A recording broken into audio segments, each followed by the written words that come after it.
एक सुखी राजकुमार की मूर्ति थी। ये मूर्ति सुख का प्रतीक थी, कारण ये राजकुमार सचमुच के सुखी थे। उन्हें कोई दुख नहीं था और इस मूर्ति को देखकर सभी खुश हो जाते थे। राजकुमार की ये मूर्ति सोने की बनी हुई थी। उसकी दोनों आंखों में 2 हीरे चमकते रहते थे। सुखी राजकुमार के कमर में थी एक तलवार। उसमें एक अद्भुत सुंदर लाल रंग की रूबी दिखाई दे रही है। राजकुमार के चेहरे पर एक अद्भुत सुंदर सी हंसी है, एक ऐसी हंसी जो कि पूरे शहर में सबके दिल को मोह लेती है। सुखी राजकुमार की इस हंसी को देखकर मैं सब भूल जाता हूँ। जीवन के सारे दुख कष्ट कुछ भी मुझे याद नहीं रहते। हाँ, सही कहा मिस्टर काउंसलर। आपकी बातों से मैं पूरी तरह सहमत हूँ। पूरा शहर इस मूर्ति की तरफ देखकर अपना दुख भूल जाता है और इस मूर्ति के साथ साथ मैं भी अपने आप को बहुत सुखी महसूस करता हूँ। यही नहीं, ये मूर्ति हमारे शहर की शोभा को निरंतर बढ़ा रही है। इसके पूरे शरीर के सोने की चमक बहुत दूर से नजर आती है, जो बहुत ही सुंदर प्रतीत होती है। राजकुमार पूरी जिंदगी सुखी ही रहेंगे। अब चलिए काउंसलर। हाँ चलिए। राजकुमार के चेहरे से तो नजर हटती ही नहीं है।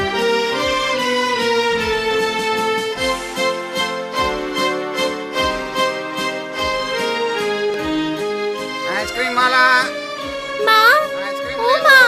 आइसक्रीम खाऊंगी। बिल्कुल नहीं। और तुम्हारा इम्तिहान भी है ना, और फिर तुम्हें कुछ दिनों पहले बुखार भी आया था, भूल गई हो? माँ प्लीज आइसक्रीम दिलाओ ना। कुछ दिन बाद खाना, अभी स्कूल चलो।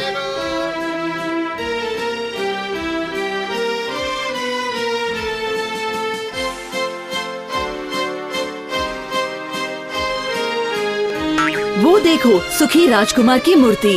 वाह वाह, बहुत सुंदर। मैं भी उस राजकुमार की तरह सुखी रहूंगी। सही कहा।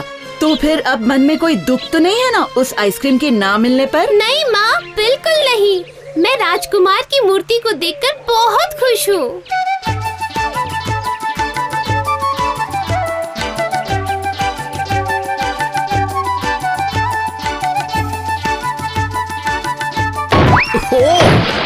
यहाँ सब गिर गया। उफ, मैं मन में कुछ दुख नहीं रखना चाहता हूँ। हमेशा उस राजपुत्र की तरह सुखी रहना चाहता हूँ। आहा, आहा, कितनी सुंदर हंसी, चमत्कार। ये हंसी मेरे लिए प्रेरणा है।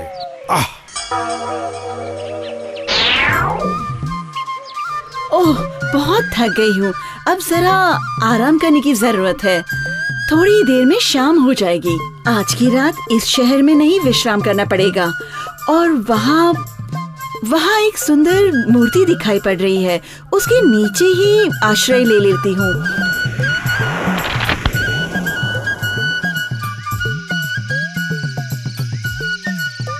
यही रहना अच्छा है। कल सुबह चली जाऊंगी दूसरे शहर, अपने मित्रों के पास।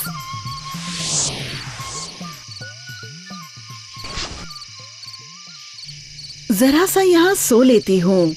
ये पानी की बूंद सर पर कहाँ से गिरी? अभी तो बारिश का समय भी नहीं है। आसमान भी बिल्कुल साफ है।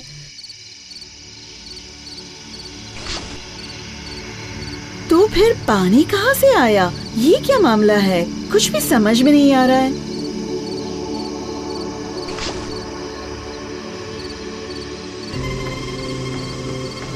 तुम कौन हो? मैं सुखी राजकुमार हूँ। पर तुम रो क्यों रहे हो राजकुमार? एक समय मैं शहर के राजमहल में रहता था। मैं हर वक्त खुश रहता था, क्योंकि तब दुख की कोई घटना ही नहीं घटी थी। मैं ये भी जानता था कि नगर में सब लोग बहुत खुश हैं। जब मेरी मृत्यु हो गई तो नगर में मेरे सोने की मूर्ति बनाकर यहाँ रखी गई। मैं यहाँ से नगरवासियों के दुख का कारण जान जाता हूँ। मेरा हृदय भले सोने का बना हुआ हो, पर फिर भी मेरे हृदय को तकलीफ होती है। तुम यहाँ से क्या देख पा रहे हो राजकुमार? थोड़ी दूर पर मैं एक औरत को देख रहा हूँ। वो एक दर्जीन है। उसके बगल के बिस्तर पर उसका बेटा सोया हुआ है। बच्चे को बहुत बुखार है। मैं देख सकता हूँ वो कुछ खाने के लिए रो रहा है, पर पर उस बच्चे की माँ के पास पानी के अलावा और कुछ भी नहीं है और वो बच्चा पानी नहीं पीना चाहता, उसे खाना चाहिए। पक्षी तुम मुझ पे एक छोटा सा उपकार करोगी? मेरी तलवार से रूबी निकाल कर उस दर्जिन को दे आओ। नहीं, मुझे दूसरे शहर जाना है, मैं रुक नहीं पाऊंगी और अगर मैं उनके घर गई तो मैं दूसरे शहर नहीं जा पाऊंगी। वो बच्चा बहुत बीमार है, अगर उसे खाना नहीं मिला तो वो मर जाएगा। ठीक है, तुम्हारी बात मानकर मैं जाती हूँ।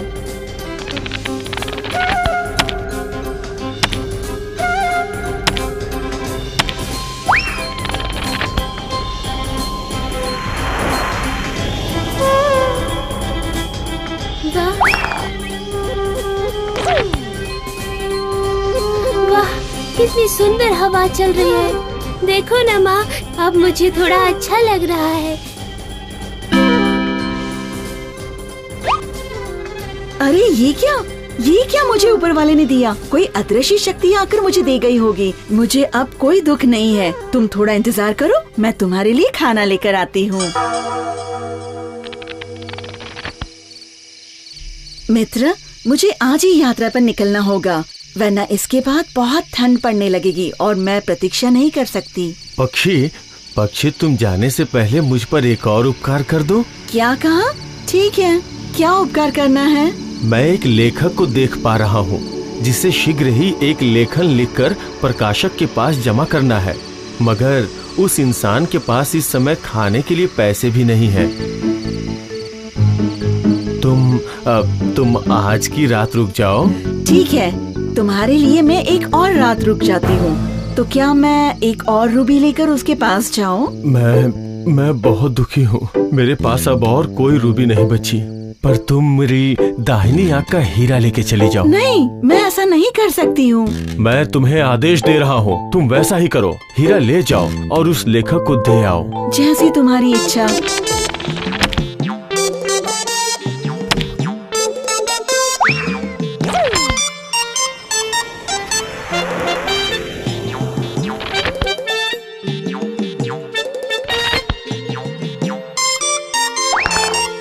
लगता है ठंडी हवाओं की वजह से ये बेहोश हो गया है।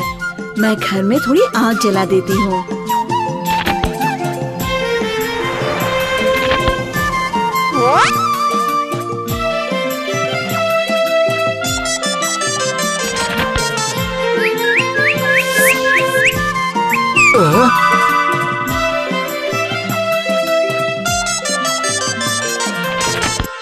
तुम फिर से रो रहे हो? क्या हुआ? मैं दूर एक लड़की को देख पा रहा हूँ जो कुछ माचिस के बक्से लेकर बेचने जा रही थी, पर उसके हाथ से सारे माचिस के बक्से गंदे पानी में गिर गए हैं। उसके सारे माचिस के बक्से बर्बाद हो गए हैं। वो डर से कांप रही है। कोई भी उस लड़की की तरफ नहीं देख रहा है। किसी के पास समय ही नहीं है।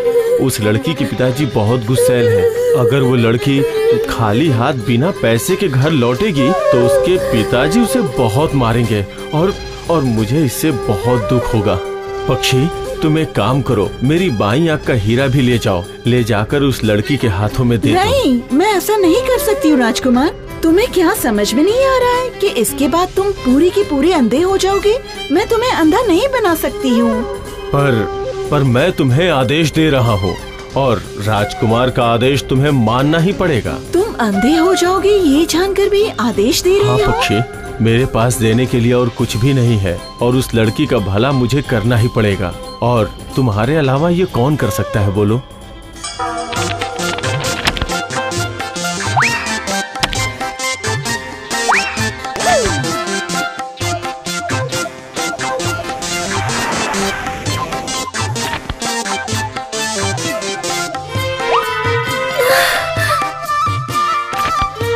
पक्षी, मेरी दोस्त, अब तुम अपनी यात्रा पे जा सकती हो। नहीं, अब मैं और कहीं नहीं जाऊंगी। मैं यहीं रहूंगी तुम्हारी आंखें बनकर। यहाँ जो कुछ भी घटित होगा वो मैं तुम्हें मेरे मुंह से सुनाऊंगी। फिर इस तरह वो पक्षी प्रतिदिन पूरे नगर के कोने कोने में घूमती रहती और खबरों का संग्रह करके राजकुमार को सुनाती रहती थी। पर फिर भी राजकुमार दुखी ही रहता था, क्योंकि पक्षी उसे कोई भी खुशी की खबर नहीं सुनाती थी। तुम मेरे शरीर से सोने की परत निकालकर नगर के गरीब लोगों को दे दो।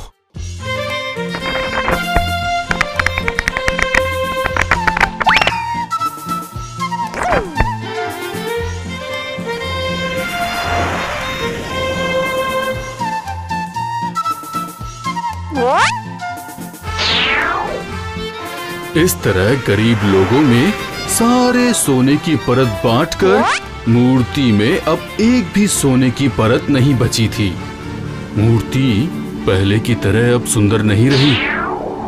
फिर ठंड और बढ़ गई और साथ ही बर्फबारी होने लगी। पूरा नगर बर्फ से ढक गया था।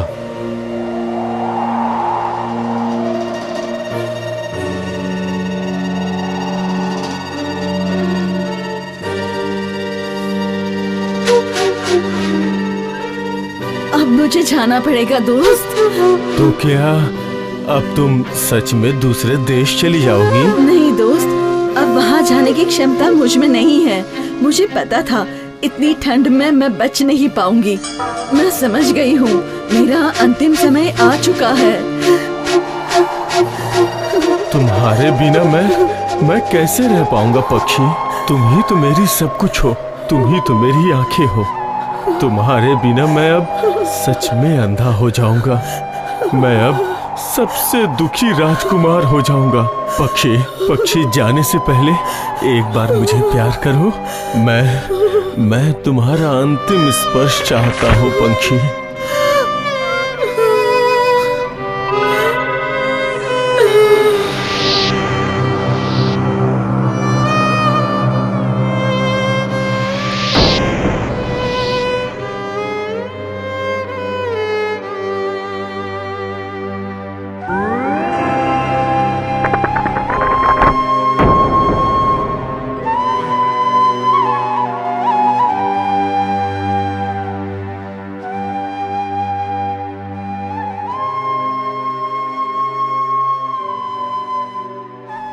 छी, इतनी क्रूप मूर्ति, उस पर मूर्ति के नीचे एक मरा हुआ पक्षी। ये सब कचरा नगर से अभी हटाना पड़ेगा। मैं नगरपाल हूँ, यहाँ एकमात्र मेरी ही मूर्ति होनी चाहिए, किसी और की नहीं।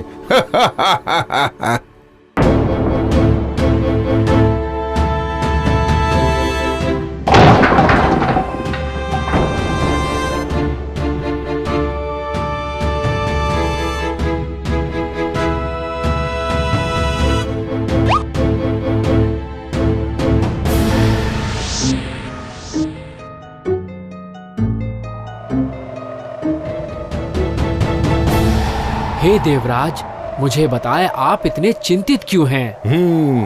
पृथ्वी पर युद्ध, विद्रोह, हिंसा, विद्वेष ने मुझे बहुत चिंतित कर दिया है दूत। तो क्या पृथ्वी पर प्यार, शांति जैसी कोई चीज ही नहीं होती? निश्चित ही है देवराज, मैं आपका दूत हूँ। मुझे पृथ्वी का सारा संवाद रखना पड़ता है। आप मेरे माध्यम से ही जान पाएंगे। आप मुझसे प्रश्न करें देवराज। प्रश्न नहीं, तुम पृथ्वी की सबसे मूल्यवान वस्तु मेरे पास ले आओ। मैं तभी समझूंगा कि पृथ्वी पर अभी भी प्यार है या नहीं। जैसी आपकी आज्ञा देवराज।